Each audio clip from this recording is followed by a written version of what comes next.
Ellis had never heard of Lord Grenville, never visited the Cotswolds, never owned anything worth more than a month's rent.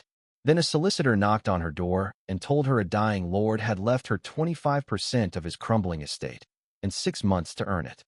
Alice did not expect anything from the morning except the usual rhythm of clinking cups and polite smiles that never reached her eyes. The cafe on the narrow London street smelled of burnt espresso and damp coats, a place where people passed through without leaving a trace. She moved between tables with practiced precision, her apron tied tight, as if it could hold her life together the same way she held trays, balanced, careful, always one mistake away from collapse. By noon, her feet ached, and her mind drifted to numbers she tried not to think about. Rent overdue. Electricity notice unopened. A quiet, growing pressure that never left her chest. She had learned to function with it, like background noise. Alice, her manager called from behind the counter, waving a letter. This came for you. Looks official. Official. The word felt out of place in her world. She wiped her hands on the apron before taking the envelope. Thick paper. Her name written in precise, unfamiliar handwriting. No return address she recognized. Just the seal of a law firm. For a moment, she didn't open it. A strange instinct told her that whatever was inside would shift something she could not shift back. Go on, her co-worker muttered, leaning in with curiosity. Alice forced a small smile and stepped aside, into the narrow hallway that led to the storage room. It was quieter there, the hum of refrigerators and distant voices muffled behind the door. She broke the seal carefully, as if the paper itself might resist. Her eyes moved across the text once. Then again, slower. Bequeathed 25% ownership. Estate in the Cotswolds. Lord Grenville. She stopped breathing for a second. No, she whispered, almost laughing under her breath. That's wrong. She read it again. The same words. Unchanging. Precise. Legal. Real. Lord Grenville. The name meant nothing to her. No memory, no connection. Nothing but a stranger's title tied now, somehow, to her name. Except, her fingers tightened around the paper. Her mother. A faint memory surfaced, one she hadn't touched in years.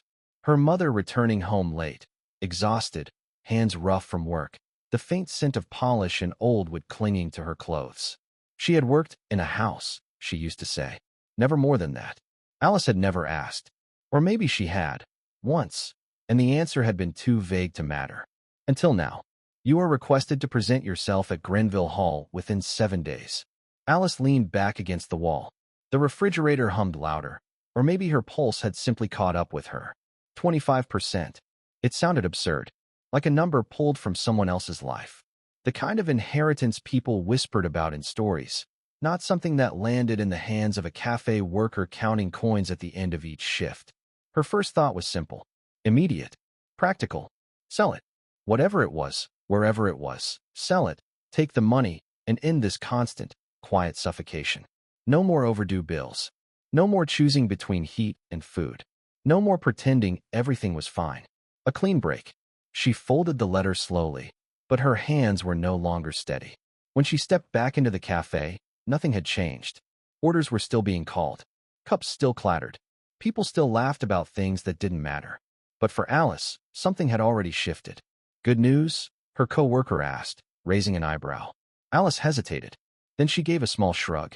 Something like that. She didn't explain. Not yet. Because she didn't understand it herself. That evening, she sat alone in her small flat, the letter spread across the table like evidence in a case she hadn't agreed to be part of. The room was quiet. Too quiet. The kind of silence that made thoughts louder. Grenville Hall. The Cotswolds. A place she had never seen. A man she had never known. And yet, somehow, a part of it now belonged to her. She reached for her phone, hesitated, then searched the name. Images appeared instantly. Rolling green hills, an imposing stone manor, something both beautiful and distant, like a world that did not welcome outsiders. That's not mine, she said aloud, as if the room could argue with her. But the letter said otherwise. Her gaze shifted to the stack of unpaid bills at the edge of the table.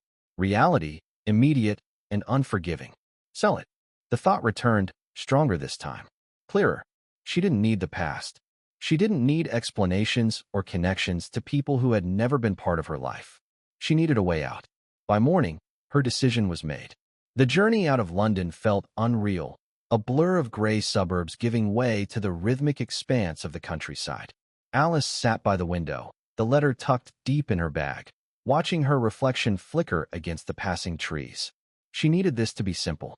A signature, a handshake, a way out. 2 weeks passed before she could finally settle her affairs and make the trip. 14 days of counting down, of staring at the red-inked notices on her kitchen table, of imagining a life where the air didn't feel so heavy. When the train finally slowed, the station was small and quiet. A car was waiting. The drive took her through winding lanes and ancient stone walls, and then Grenville Hall rose from the landscape. It was tall, severe, and beautiful in a way that felt cold. But as they drew closer, she saw the signs of neglect, the worn stone, the lifeless windows. She stepped out slowly, grounding herself. "This is temporary," she murmured. 2 weeks of planning for 6 months of survival. Then I leave. She reached for her bag, her gaze fixed on the heavy oak doors. She wasn't just stepping into a house. She was stepping into a timeline she didn't yet understand. The doors did not simply open. They yielded with a weight that suggested history, expectation, and something close to judgment. Alice stepped inside, and the air changed immediately. It carried the faint scent of old wood, dust, and something polished too many times in better years. The entrance hall stretched upward, high ceilings disappearing into shadow, portraits lining the walls as if watching her arrival with quiet disapproval. She paused, just for a second, not out of awe, but to steady herself. This place wasn't hers. Not really. It was a temporary inconvenience. A transaction waiting to happen. "Miss Alice." The voice was controlled, measured. She turned. Arthur Grenville stood at the far end of the hall, as if he had been there long before she arrived and had no intention of moving any closer than necessary. He was exactly what the house suggested, composed, distant, sharply defined. His posture was rigid without effort, his expression neutral to the point of coldness. Not welcoming. Assessing. "You made good time," he added, stepping forward at last. Each movement was deliberate, economical. No wasted gestures. Alice adjusted the strap of her bag slightly. The train was on schedule. A pointless answer. But silence felt worse. His gaze lingered on her, not rudely, not curiously, but critically, as if trying to match the person in front of him with something that didn't quite make sense. "I assume you received the letter." "I did. And yet you came." There was something in the way he said it. Not a question, a quiet accusation. Alice's jaw tightened almost imperceptibly. It seemed necessary. A brief pause. "Yes," Arthur said. "Necessary." The word carried weight now, different from before. For a moment, neither of them moved. The silence between them wasn't empty. It was structured, built from unspoken assumptions neither was willing to voice first. Then Arthur gestured, minimal, almost reluctant.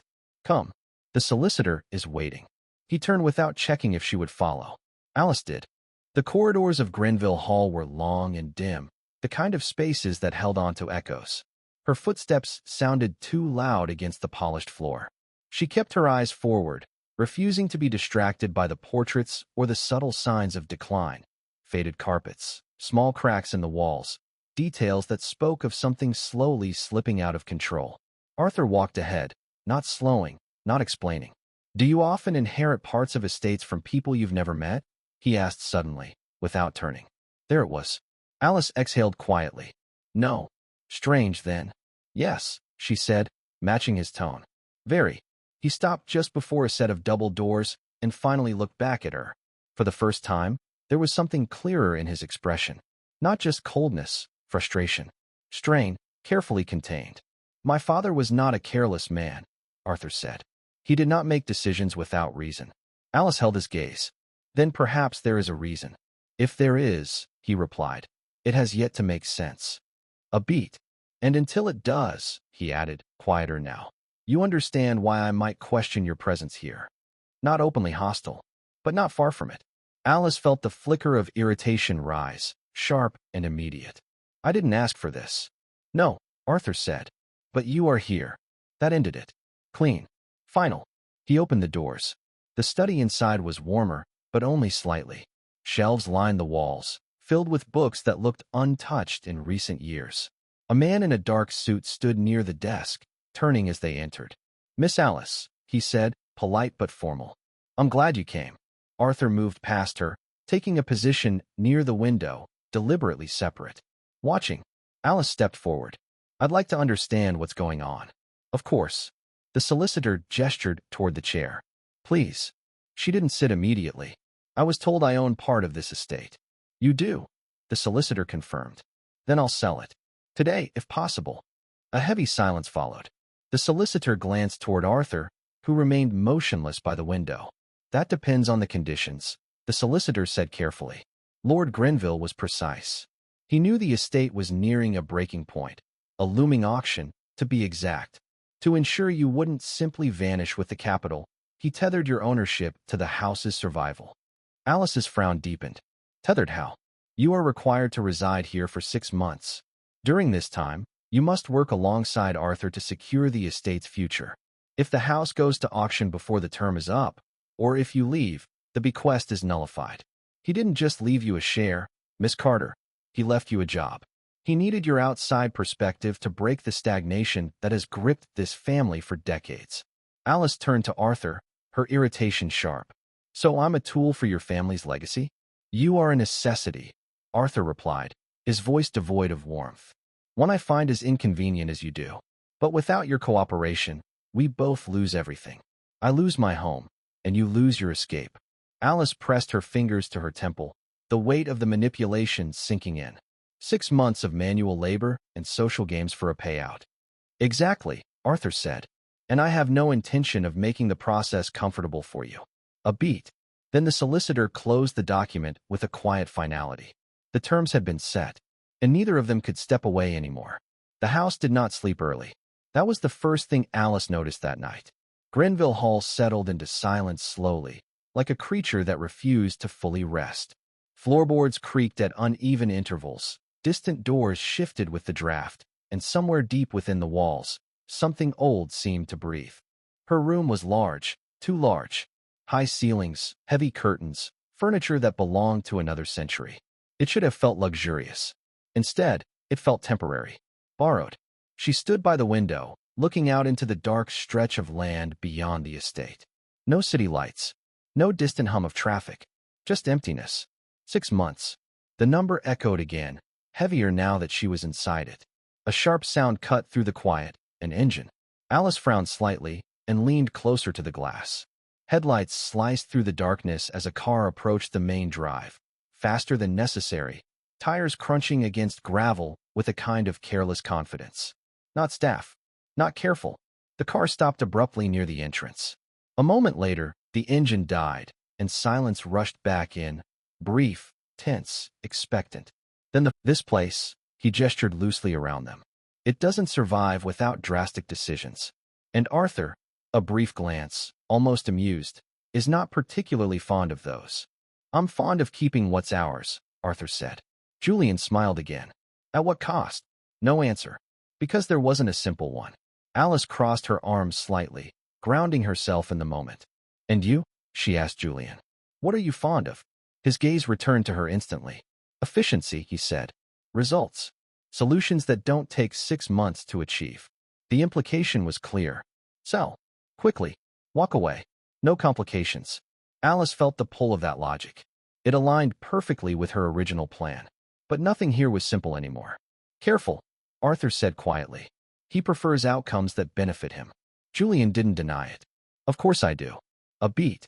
Then he stepped closer to Alice again, lowering his voice just enough to shift the tone. You don't belong here, he said. And that's not an insult. It's an advantage. Alice didn't respond. You're not tied to this place, Julian continued. Not by history. Not by obligation. Which means you're the only one here who can make a rational decision. Arthur's jaw tightened. Sell your share, Julian said, calm, persuasive. Force a sale. Take your money and leave before this house takes more from you than it gives. The words landed exactly where they were meant to, because they echoed her own thoughts. Her original plan. For a moment, the room held still.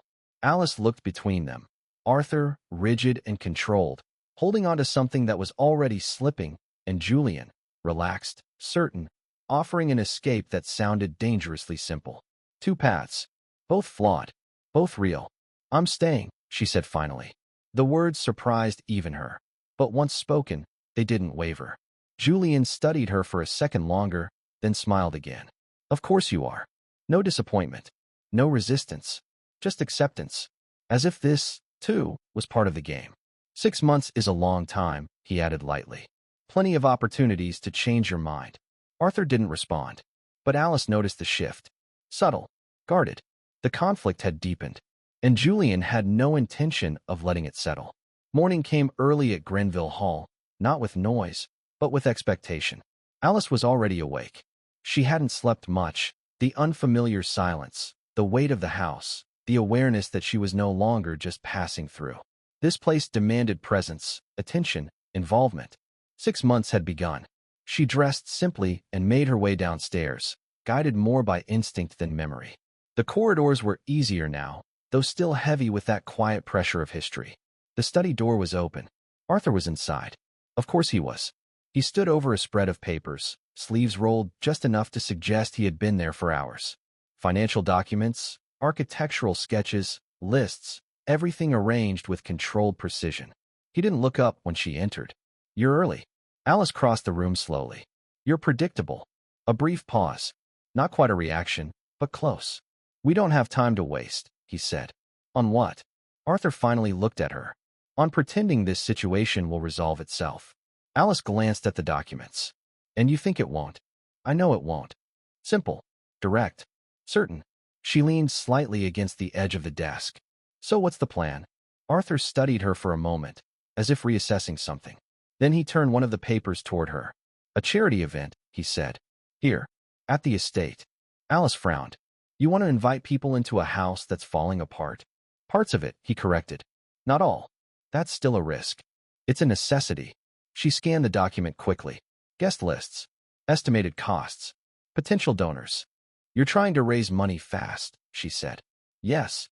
And you expect me to help? Arthur met her gaze. You agreed to participate. Alice exhaled slowly. Participation doesn't mean blind cooperation. No, he said. It means contribution. A beat. Then she pushed off the desk. Fine. Arthur's expression didn't change, but his attention sharpened. You speak as if you've done this before. I haven't, Alice said. But I've spent years serving people who have more money than they know what to do with. I know what they want to feel. They don't want to feel guilty for having wealth. They want to feel like they are the heroes of a story. We give them that story. Arthur looked back at the papers, then at her. The silence between them stretched, but it wasn't the cold wall it had been days ago. It was the silence of two people finally looking at the same map. You see people where I only see numbers, Arthur said quietly, his voice losing its habitual edge. He looked at her notes, then back at her, a flicker of genuine respect softening his gaze. I've been trying to save the walls of this house, but you're trying to save the reason they were built in the first place. Alice met his eyes, and for the first time, the distance between them didn't feel like a choice. It felt like a barrier they were both tired of holding up. The gala is in 3 weeks, Arthur said. That is an impossible timeline to reorganize a narrative of this scale. Then we start tonight, Alice replied.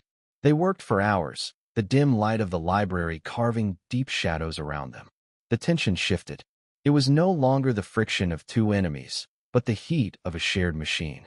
Every time their hands brushed over a blueprint or a guest list, the air tightened, but neither pulled away. Alice stood on the small ladder to reach a high shelf, searching for the original deeds to use as a display. She felt Arthur's presence behind her, grounding and steady. You're looking in the wrong section, he said. His voice was low, vibrating through the quiet room. She turned, her face only inches from his. The insufferable rigidity she had mocked was still there, but beneath it was a desperate exhaustion that mirrored her own. For a moment, the gala, the debts, and the inheritance vanished. There was only the weight of the house around them and the sudden, dangerous realization that they were no longer alone in this. The days leading up to the event moved fast, too fast for comfort, but not fast enough to outrun tension. Grenville Hall was no longer quiet. It was busy, strained, alive in a way that exposed every weakness instead of hiding it. Staff moved constantly. Repairs were attempted, postponed, improvised. Every solution felt temporary. Alice worked through it all. She stayed focused, pushing ideas into structure, turning fragments into something that could hold together under scrutiny. It wasn't perfect, but it was real. Arthur matched her pace. Not beside her, but no longer distant. They spoke less carefully now. Still sharp, still precise, but without the earlier edge of immediate rejection. Disagreement had become part of the process instead of a barrier, which made the silence, when it came, more noticeable. It was late. Too late for work, but neither of them had stopped. The library was dim, lit only by a single lamp on the table between them. Papers spread out, notes layered over notes, a plan that was almost complete. Almost. You're overcomplicating the final sequence, Arthur said, eyes scanning the page. I'm making sure it lands, Alice replied. It will land without that. It might, she said. But might isn't good enough. Arthur looked up. You said yourself, nothing is certain. And that's exactly why this matters. A pause. Then he leaned back slightly, studying her. You don't like leaving things to chance. No, Alice said. I don't. Something in that answer lingered longer than the words themselves. Arthur didn't push it. Instead, he reached for the pen, adjusting one of the notes with quiet precision. Then we refine it, not expand it. Alice watched him for a second, then nodded. Fine. They worked in silence again. Not tense, not easy, just close. Until a knock at the door. Neither of them moved immediately. Another knock. Lighter this time. Almost casual. Julian. Come in, Arthur said, his tone already shifting back to controlled distance. The door opened without hesitation. Julian stepped inside as if the room belonged to him, his presence cutting through the quiet atmosphere instantly. He took in the scene, papers, proximity, the late hour, and smiled faintly. Well, he said, this looks productive. Arthur didn't respond. Alice straightened slightly, her attention sharpening. Julian walked closer, glancing down at the documents. Planning to save the house in one evening? Planning to try, Alice said evenly. Julian's eyes flicked to her, amused. Optimistic. Practical, she corrected. He tilted his head slightly. We'll see. Arthur closed the folder in front of him with quiet finality. What do you want? Julian smiled again, but this time it didn't quite reach his eyes. To check on progress, he said lightly, and to make sure no one is overcommitting to something that can't be fixed. It can be fixed, Arthur said. Julian's gaze shifted back to him, his eyes cold and clinical. Can it, Arthur? Or are you just sentimentalizing a corpse? I'm not the villain for wanting to bury a dead estate before it rots us all.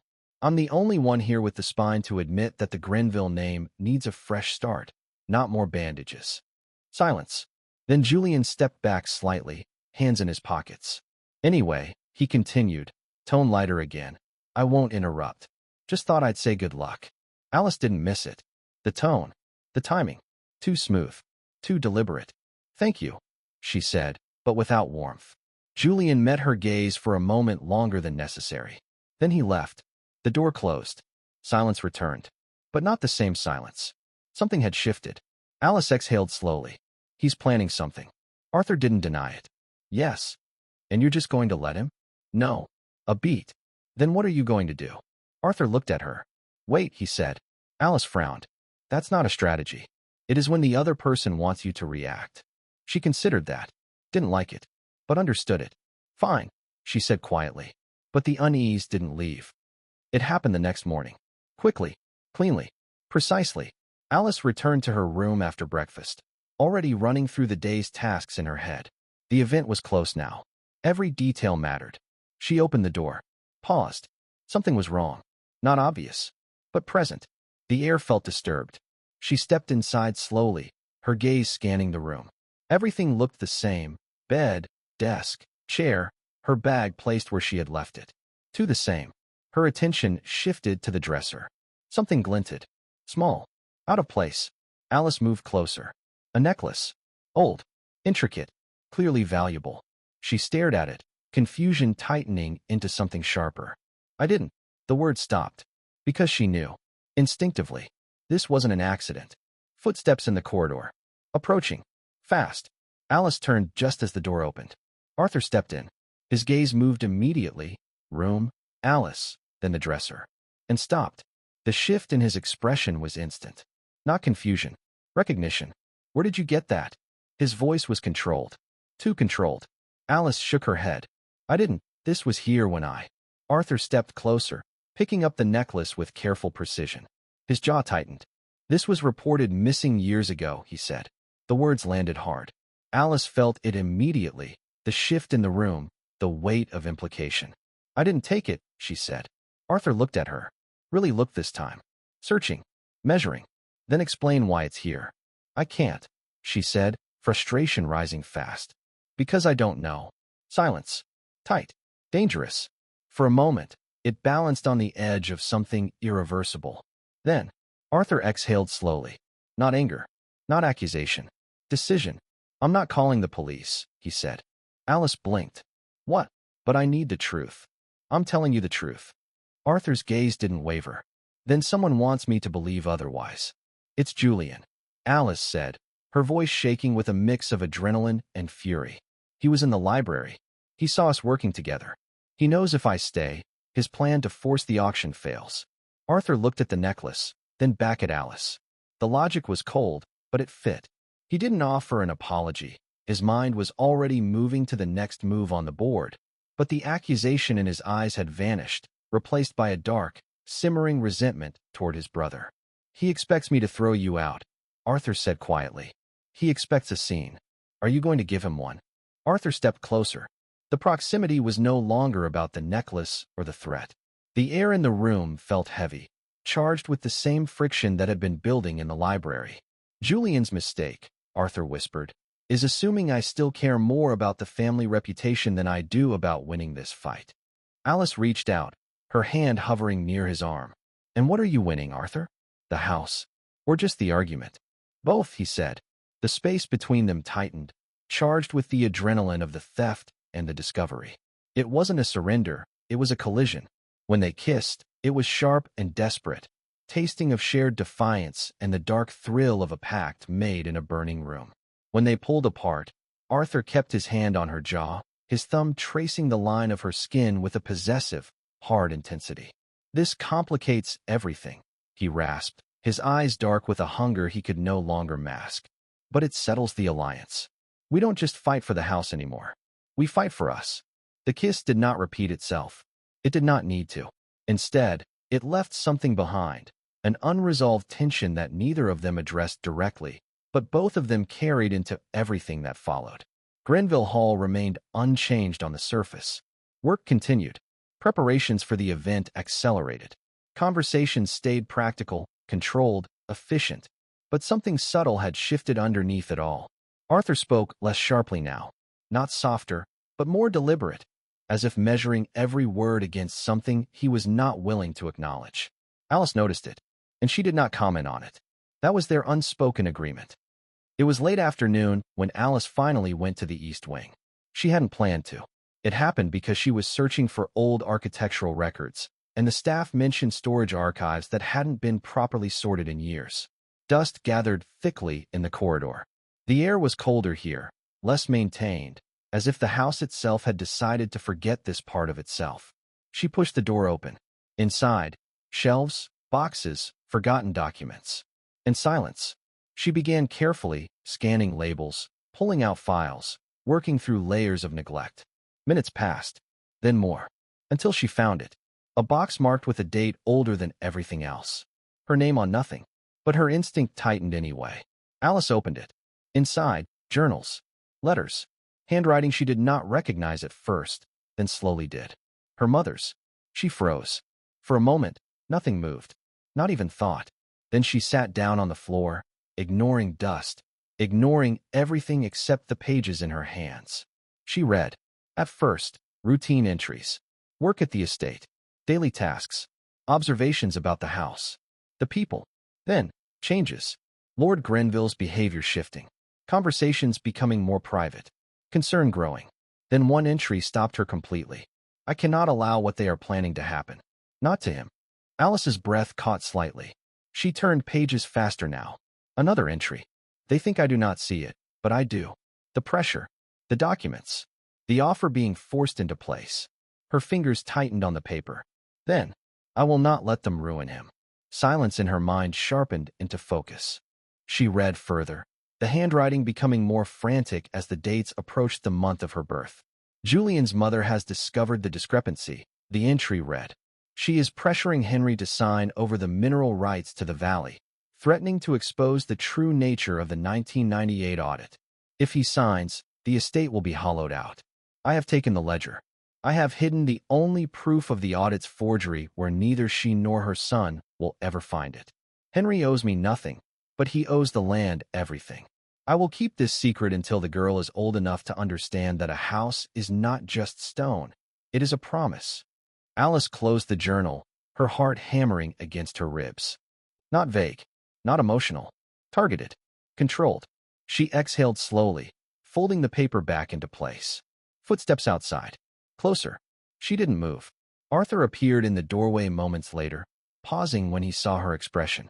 "What is it?" he asked immediately. Alice held the envelope up. He stepped inside, took it, read it quickly. His jaw tightened. Not surprise. Recognition of intent. "Julian," he said. It wasn't a question. Alice nodded once. "It has to be." Arthur lowered the paper slightly. "He's escalating. That's one word for it." A pause. Arthur looked back at her.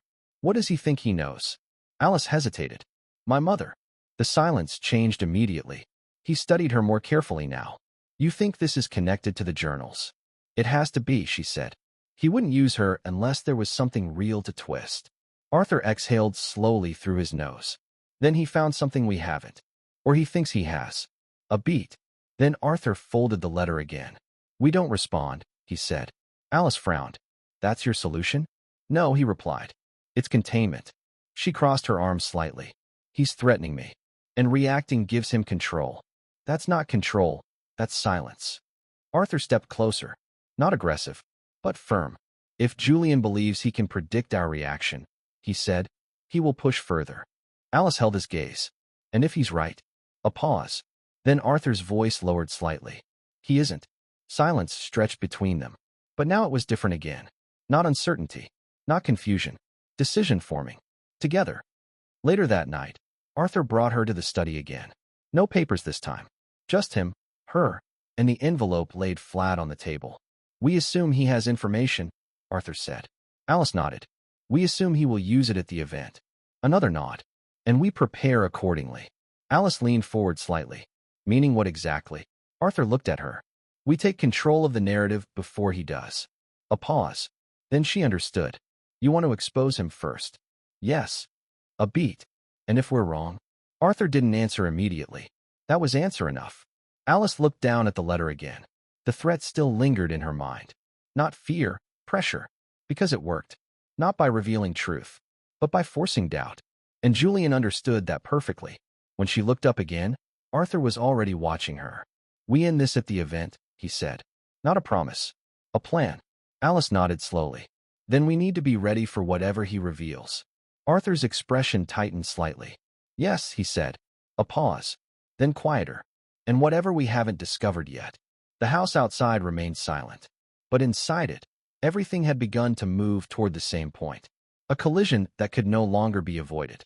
The night of the event arrived without ceremony, as if the estate refused to acknowledge its own importance. Grenville Hall, however, had changed. Lights filled the corridors that had been dim for years. Tables were set in rooms that had long been unused. Staff moved with careful urgency, adjusting last details, correcting mistakes before they could be seen. The house was no longer just a structure.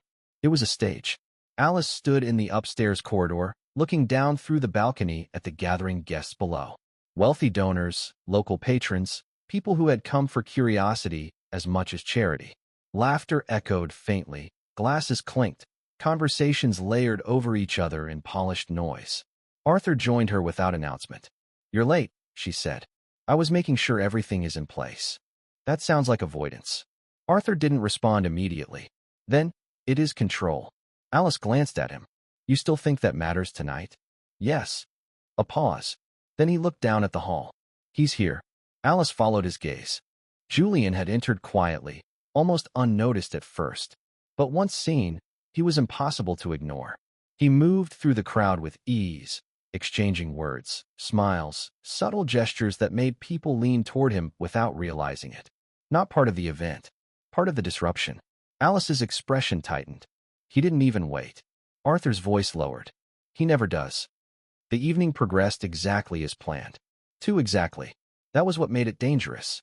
Arthur spoke first, presenting the restoration efforts with calm precision. The history of the estate, its financial struggle, its potential future. Alice watched from the side, noting how the audience responded, not with obligation, but interest. Her strategy was working. They were listening. Then she spoke. Not formally. Not like Arthur. She told the story differently. Not numbers, but memory. Not assets, but legacy.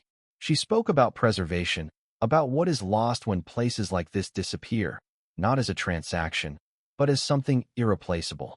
The room shifted. Attention deepened. Even Arthur noticed. Something in his expression changed slightly. Recognition, not surprise. Julian clapped once when she finished. Slowly. Well done, he said, stepping forward. The room quieted instantly.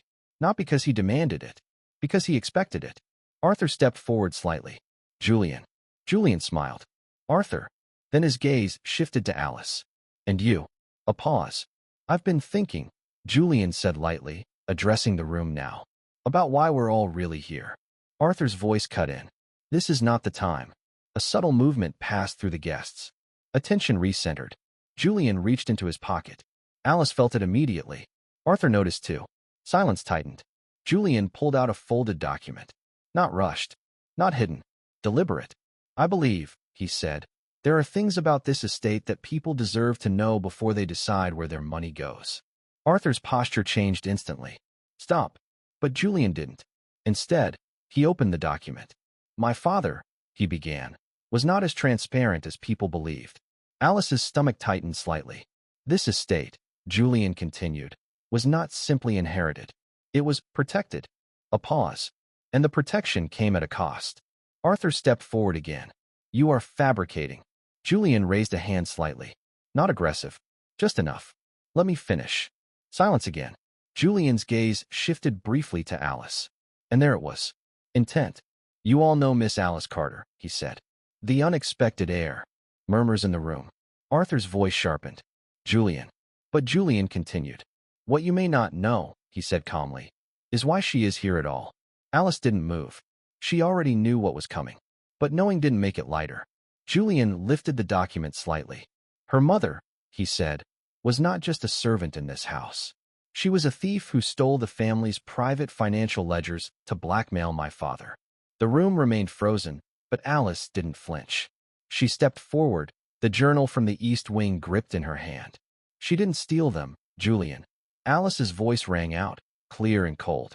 She protected them from you. This ledger contains the record of your mother's attempted forgery of the mineral rights. My mother didn't blackmail the Lord. She saved the estate from being hollowed out by your family's greed. She handed the ledger to the lead solicitor present. The audit from 1998 is in here. It proves that the Grenville Valley belongs to the estate, not to any private subsidiary Julian has been trying to sell to. Julian's face went pale, the smooth mask finally shattering. He looked at Arthur, then at the room full of potential investors who were now looking at him with open disgust. Without a word, he turned and walked out of the hall, his exit as silent as his arrival had been loud. Hours later, the house settled into its true silence.